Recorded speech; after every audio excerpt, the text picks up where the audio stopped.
Muy buenos días, mis amados discípulos.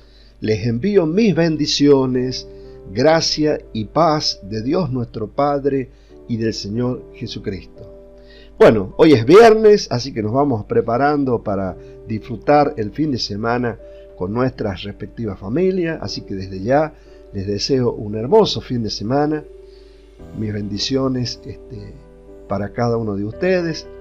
Y hoy, conforme a mi deseo, a mi anhelo de compartir la palabra de Dios, estuve pensando cuál sería el tema, cuál podría ser lo que yo les podría compartir a ustedes en el día de hoy. Y se me ocurrió que la enseñanza de hoy es: ¿qué nos pide Dios a cada uno de nosotros? Bueno, me quedé sorprendido, ¿no? Porque las cosas que Dios pide a cambio de todo lo que nos da es prácticamente nada. Así que vayamos directamente a la enseñanza, y yo lo he titulado que el número 1 es que creamos su palabra. Así que por favor les invito a que me acompañen a Salmos, capítulo 12, versículo 6, dice así la palabra de Dios: las palabras de Jehová son palabras limpias, como plata refinada en horno de tierra, purificada 7 veces. Entonces, lo primero que tenemos que saber que esa palabra de Dios es limpia, es pura, ha sido refinada como plata refinada, dice. 7 veces. El número 7 en la palabra de Dios significa perfección. Siempre que ustedes encuentren el número 7 en la Biblia, significa perfección. Y el número 8, les voy adelantando, significa nuevo comienzo.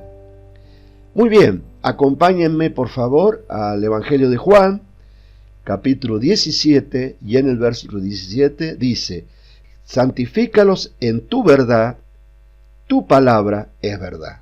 Maravilloso, ¿no es cierto? O sea, ya sabemos que la palabra de Dios es limpia y encima que es verdad. ¿Qué significa verdad? Verdad significa aquello que se mantiene inalterable en el tiempo. Eso es verdad. Lo que nosotros, los hombres, los seres humanos, vivimos son hechos.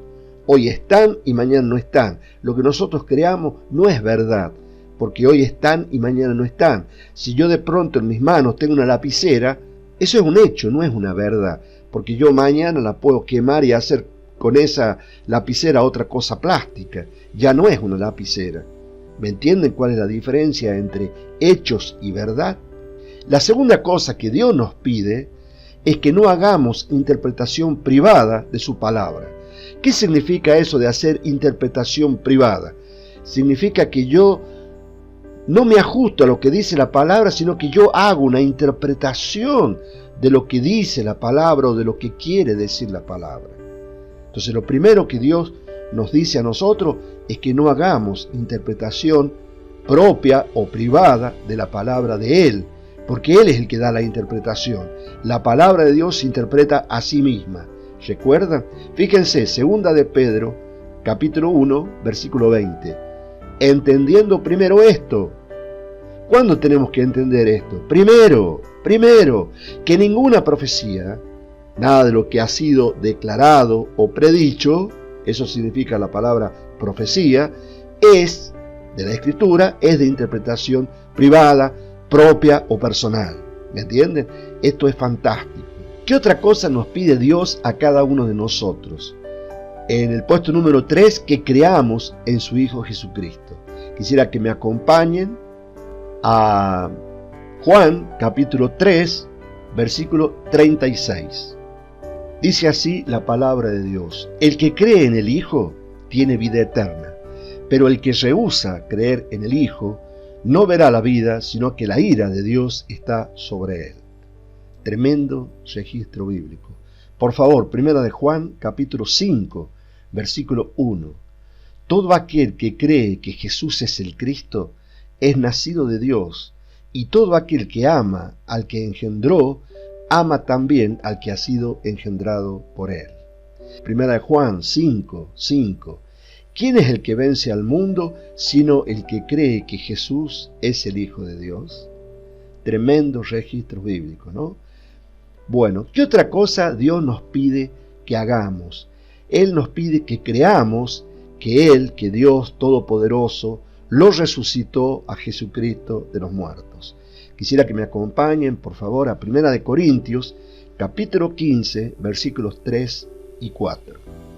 Dice así la palabra de Dios: porque primeramente os he enseñado lo que asimismo recibí, que Cristo murió por nuestros pecados conforme a las Escrituras, y que fue sepultado, y que resucitó al tercer día conforme a las Escrituras. Ese es otro de los requisitos que Dios nos pide. Romanos, capítulo 10, versículo 9, en la parte B de este versículo dice: y creyeres en tu corazón que Dios le levantó de los muertos, ¿qué va a ocurrir con vos? Que sos salvo. Sos salvo. Tenés vida eterna. Porque has creído en que Dios levantó de los muertos a Jesucristo. Tremendo registro bíblico, tremendo el plan de salvación de Dios. Es tan simple que a muchas personas les resulta creer que sea tan simple. ¿Qué otra cosa Dios nos pide que nosotros hagamos? Que renovemos nuestra mente, que ya no vivamos conforme a la manera de vivir que nosotros heredamos de nuestros padres. Por favor, acompáñenme a 1 de Pedro, capítulo 1, y a partir del versículo 13. Dice así la palabra de Dios: por tanto, ceñid los lomos de vuestro entendimiento, sed sobrios y esperad por completo en la gracia que se os traerá cuando Jesucristo sea manifestado.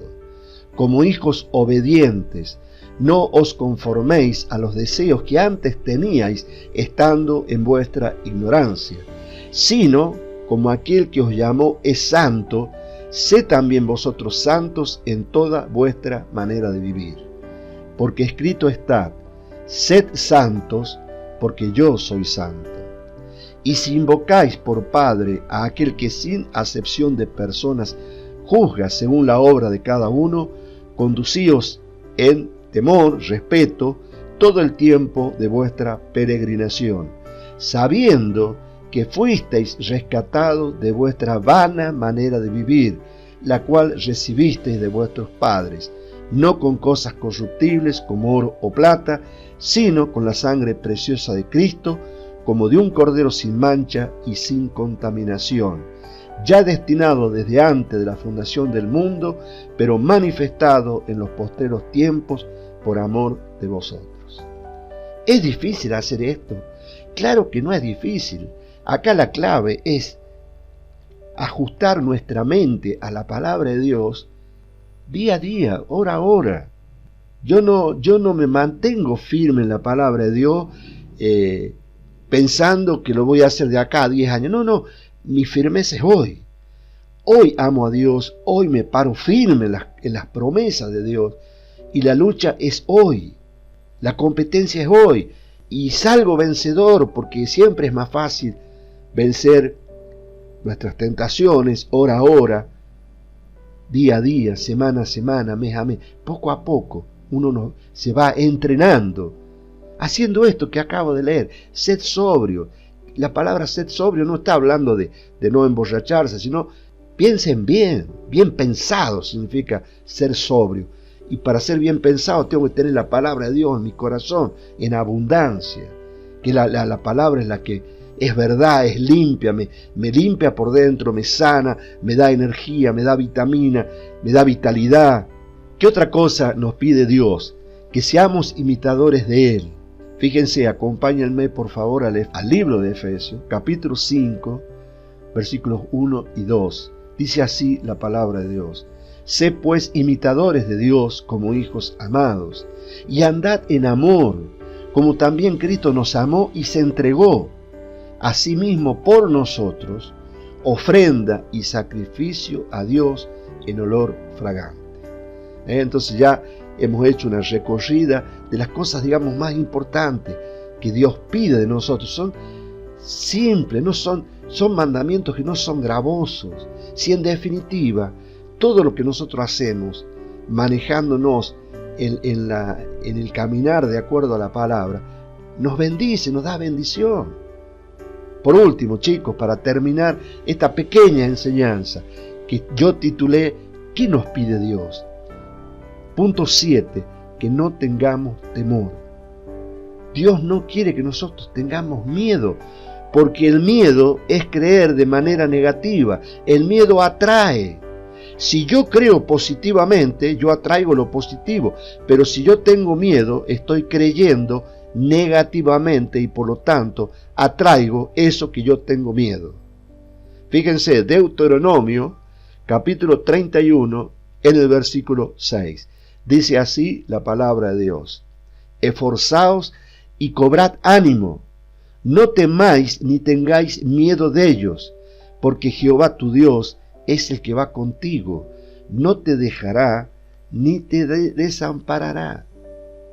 Esa es una promesa de Dios. Él nunca nos va a dejar ni nos va a desamparar.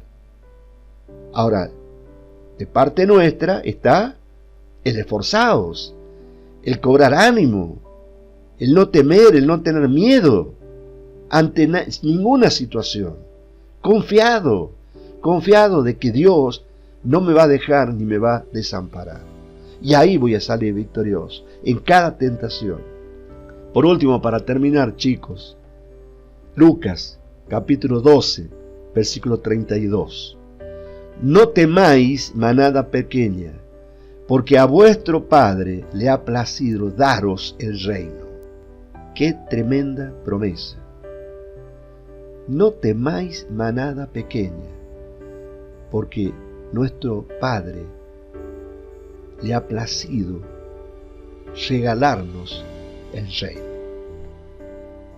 Maravillosa palabra de Dios. Que esta palabra sea de tremenda edificación para sus vidas y que puedan aplicarla en forma inmediata, día a día en sus vidas. Nos vemos pronto. Que Dios los bendiga. Chao, chao.